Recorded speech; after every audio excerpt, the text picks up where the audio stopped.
told to make a choice between an extremely hardcore way of work or resigning with 3 months of severance pay, hundreds of Twitter employees were said to have opted for the latter last week. Twitter's new boss, Elon Musk, had set 17th November, 5 p.m. US Standard Time as the deadline. According to an estimate, the number of resignations up to early Friday may have topped 1,000. After having recently bought Twitter for $44 billion, Musk's reaction to the reported mass resignations can be best summed up in 3 letters: LOL. In a tweet, Musk said that he was not super worried about the development. Alex Heath, editor of The Verge, wrote on Twitter that several members of Twitter's command center organization had also resigned, along with all the key infrastructure teams. Heath said that he had received information that Musk's transition team had identified this command center as the linchpin that kept Twitter operating day to day. Heath has been tracking the developments at Twitter for some time now. Zoe Schiffer, managing editor at Platformer, tweeted that the designers who were leading Elon Musk's Blue Verified project had also resigned. Business Standard could not independently verify these details at the time of production.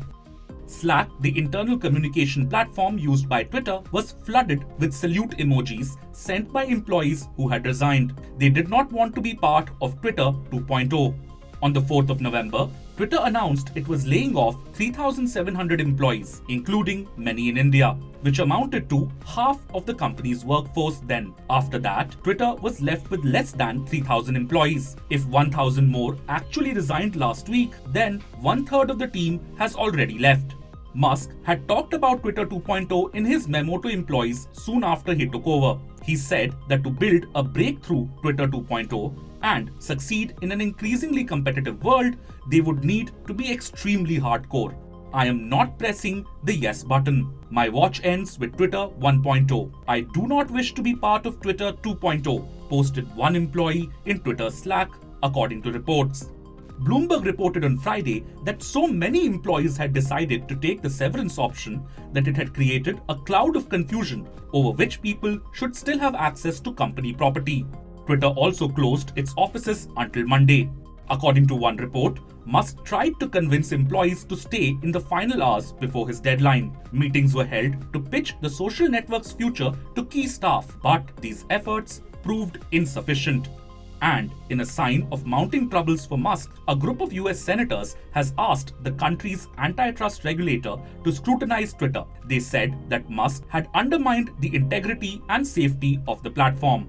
Clearly, Musk's management style and the speed at which he has tried to shake things up at Twitter have caused chaos. Elon Musk's takeover of Twitter has become a case study, I think. It's going to be famous for years as how not to do a takeover. When you take over a company, the most important thing is to go into the company, be humble, and try to learn what is the logic of this business.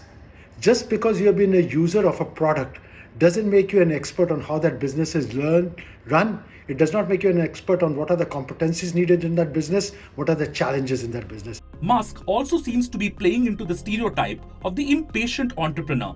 With his need for speed, Musk took over as the head of Twitter on the 27th of October and fired key executives, including CEO Parag Agrawal, CFO Ned Siegel, and Twitter's head of legal policy Vijaya Gadde.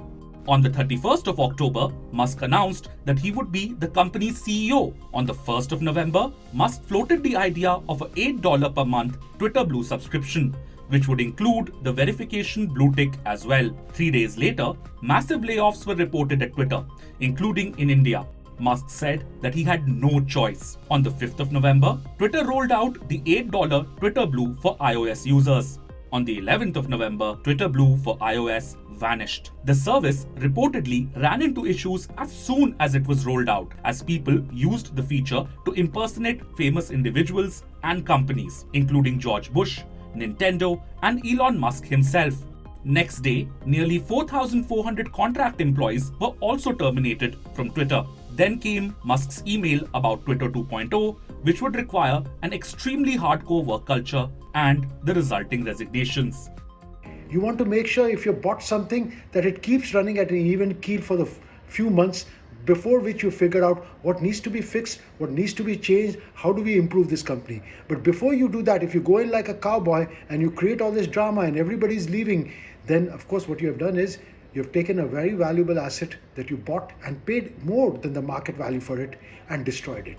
While Musk's management style has proved disruptive, this doesn't necessarily mean that there is no path towards revival.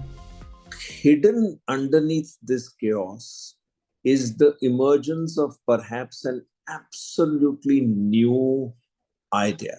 Twitter going to pivot to being not just a truth platform or a communication platform, but also a transfer of resources platform. That is a space that all of us must watch. With 237 million daily active users, Twitter is not the world's biggest social network. Facebook and Instagram boast of global daily active users just short of 2 billion each. But it plays an outsized role across the globe. It's where heads of government make announcements, activists mobilize, and corporate bigwigs get closer to their customers. Any possible disruption in its services could mean that the chaos visible within Twitter could leak out into the wider world. If you like this video, share it and subscribe to Business Standard. For more news, views and insights, log on to www.business-standard.com. Do also follow us on YouTube, Twitter, Facebook, Instagram, Telegram and LinkedIn.